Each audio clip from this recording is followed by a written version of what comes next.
तो ये अधिकांश भाग चाषी नाममात्र चाषी भूमिहीन चाषी अच्छा जहाँकि चाष निर्भर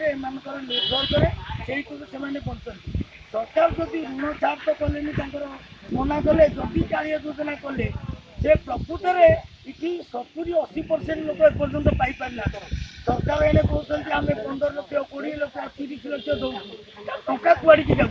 बर्तमान कही 15 तारिख भूमिहीन को दिहब एपटे भूमिहीन अधिकांश लोक पाइले ना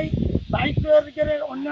चाषी मान को दिहब 22 तारिख भी पाइले 25 पाइले ताले ये कौन आम जानूँ ये कौन सरकार भुआ बाण ना इलेक्शन सकाशे सरकार एमती प्रतिश्रुति दौरान ताले आम चाषी भाई मैंने कौन आंदोलन करने को चाहूँ आम सरकार को निवेदन करूँ जो सरकार कालिया योजना समस्त पाखे एवं पहुँची जा दरकार यही फेब्रुआरी मास शेष सुधा यदि सरकार पहुँचे दिंते चाषी भाई मैंने उपकृत पाते।